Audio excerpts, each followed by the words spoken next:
Welcome to Hoovie's Garage, the dumbest automotive channel in all of YouTube. And yes, this is Walter White's last ride, the Cadillac from Breaking Bad, the real deal, and I bought it for only $8,000.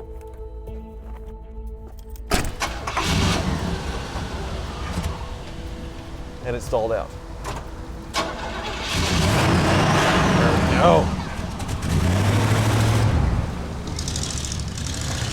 I don't know why this 1977 Cadillac DeVille is suddenly becoming camera shy, because it got a lot of screen time in the last episode of Breaking Bad, which is probably one of the most perfect endings of a TV show of all time. Walter White, he's a chemistry teacher turned meth dealer, has a lot of problems happen over the course of the TV show, but he secures his family's future and gets his revenge and rescues his best friend all in one episode in a blaze of glory. And this Cadillac was a big part of it. He mounted an M60 machine gun in the back with a remote control. Using this fob right here with a modified garage door opener to put it on a swivel, he was able to take out an entire army of white supremacists in the very end, unfortunately leading to his own demise. If you haven't seen the show, I'm sorry, I guess you should go back and watch it and then watch this video. But the show is certainly one of the most celebrated of all time. 16 Emmy Awards, and it ran until 2014. And this Cadillac, well, it sat for a long time. And then it was auctioned off for $30,000, found its way to the Mob Museum in Las Vegas that raffled the car off. And then I guess the winner just sold it at Barrett-Jackson. That's where I found it for $8,000. And I owned Walter White's last ride. And here's the crazy part. For a 1977 DeVille that looks like it's been sitting for a long time, 55,000 miles on it, it drives really, really good. All the accessories work, the electronics like the windows, except for the radio it doesn't power on, but it has cold AC, good heat, it's smooth even with old tires, you can get up to speed. I'm going 60, 65, goes down the road just fine. Obviously a bit of wear and tear, as you can see with the age and the steering wheel, but let's go back to the garage and I'll give you a full tour of this Breaking Bad Cadillac, and then we're going to take it up to the Car Wizards for a full mechanical inspection. But I can't believe I scored this amazing piece of TV history. I mean, this car is a hero in itself. It took out a whole army of people from one of the most iconic TV shows of all time, and I got it for only $8,000.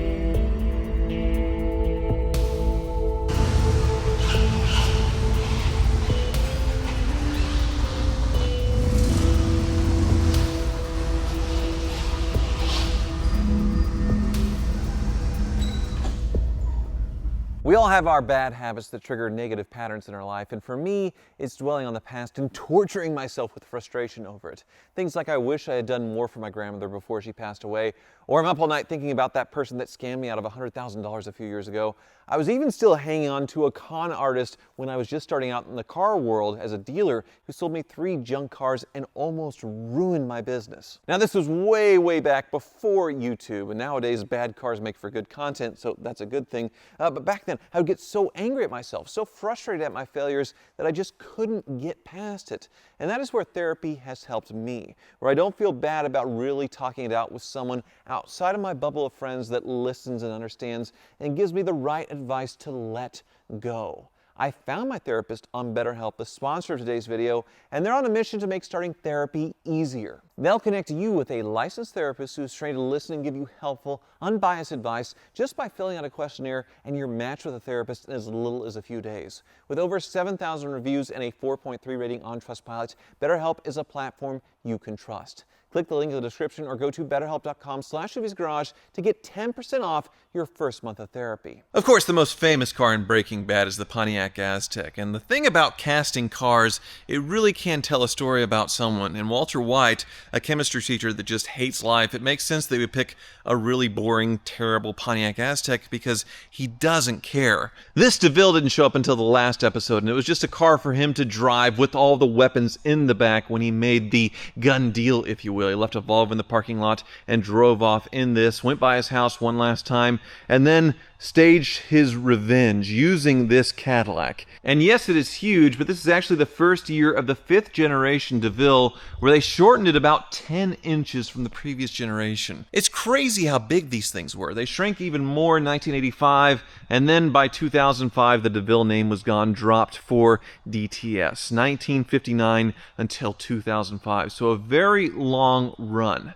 Now, there were 2 cars used in the episode. There was another one used for close-ups that they did blow a bunch of holes in because the gun actually shot through the rear quarter. And Mythbusters actually tested this on their show, and it is absolutely possible to shoot with an M60 machine gun through a wall and mow down a bunch of people. So as crazy as it is technically possible. But they used a different car where they cut it away to get that tight close-up. And they used this car for other sort of wide shots, I think, with CGI when it was outside of the building. But this is truly Walter White's last ride, and it definitely blends in with the New Mexico desert kind of theme with this sort of burnt orange paint that has this natural patina to it. And it could clean up. You could do a really good buff and a clear coat, kind of like the Poppy's patina thing. You can see some of the oil sprayed on this, probably from the Range Rover when it was getting shipped over, and the color does come back, but it would be almost a shame to do that because it sort of had that patina on the show, so you don't really want to restore it. I mean, I don't feel like I paid a big premium for this car for it being in the show. Just being a rust-free Survivor DeVille is probably worth $4,000 to $6,000 on its own, so I didn't pay very much for the TV provenance, and it's very fancy because it is the d'Elegance. So inside, that means very, very cushy pillow top seats in this thing, tufted with the buttons, and it is ridiculously comfortable. Unfortunately, some things did go missing, like this Cadillac crest and the radio knobs at some point. Somebody wanted their own memento from the Breaking Bad car, but they didn't get in the glove box, which is pretty funny because it was kind of jammed shut. So I opened it actually when I got back to Kansas, and inside is that iconic blue meth that Walter White made because he was a chemist and so good at chemistry, he made some of the best meth anybody'd seen in Albuquerque, New Mexico, and built his empire. So a bit of this TV magic in the glove box, which is so funny, but the same sort of burnt orange interior to match. And this is the luxurious Cadillac, so you have everything: power windows, power locks, automatic climate control that works, AM FM stereo. You see a little clock and a fuel gauge up there, and 55,000 original miles on this thing.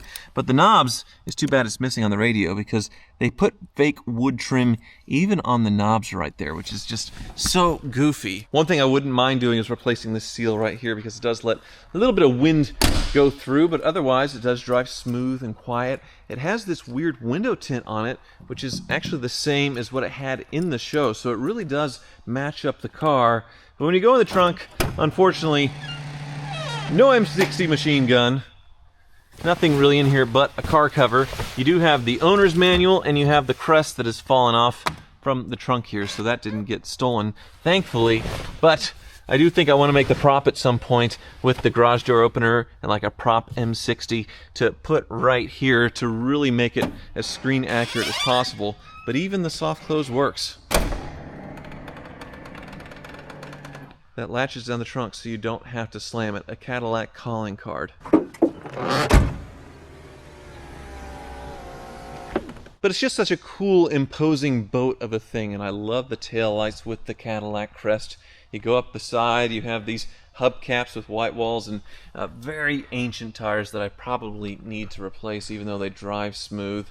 And everything is just in really, really nice shape. It had to come from a southwestern state of California because there's not a speck of rust on this thing. And underneath, it's actually pretty nice as well. Just totally unrestored, but no serious corrosion going on. It looks like something that sat for a long time, say like a little old lady back in the 90s or 2000s quit driving and then it got bought for the show and then sat for even longer after the show. So I don't expect many issues when we head up to the Car Wizards from it sitting so much. And under the hood, it does have the biggest engine offered at the time, 425 cubic inch V8, down from the peak 500 cubic inches in 1976.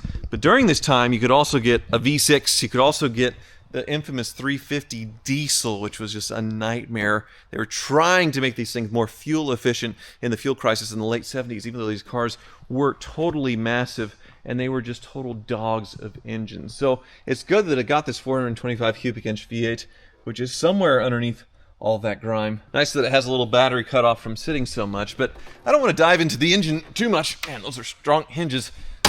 We can do that up at the Car Wizards. Here we are. Wizard is supervising.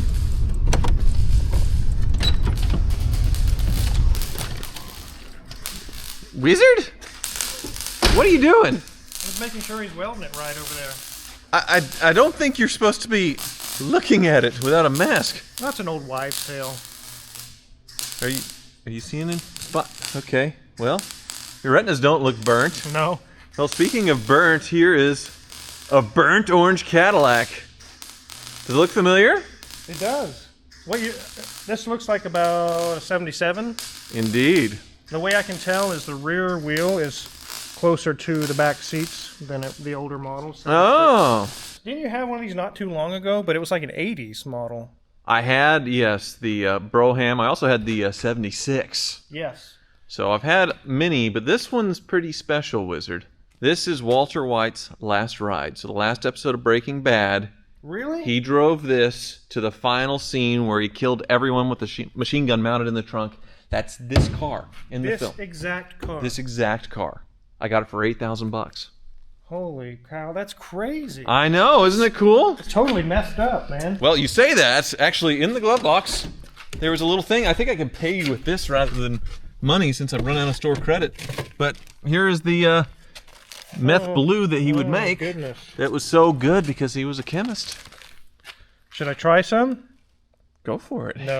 No, I don't know what that is, and I don't want it. I mean, you try all kinds of fluids. That's not a fluid. Some bath salts, you know, you can, you can go to town on this inspection, but... That's pretty cool, though. Yeah, it's a cool car. I think Breaking Bad was so good at picking cars, you know, for the show that were neat but were appropriate, and it's just so cool. The color, you know, very Southwestern, very New Mexico. It's a d'elegance, so it has the pillow top interior. Oh, yeah. And it's pretty low mileage, 55,000 miles, and I believe this is just natural patina just sitting out in the sun, but it's a really nice, rust-free, drives incredibly nice too. Really? Really nice. I'm sure Walter White enjoyed it too. Well, yeah, he drove it and then died. So, yeah, that was over 10 years ago, though. So the show, the wrap of the show. So ended up at a mob museum and raffled off. But now I have it, and very few complaints. Very few, huh? Yeah, on cold start, there is a belt squeak with the AC on. Mm-hmm.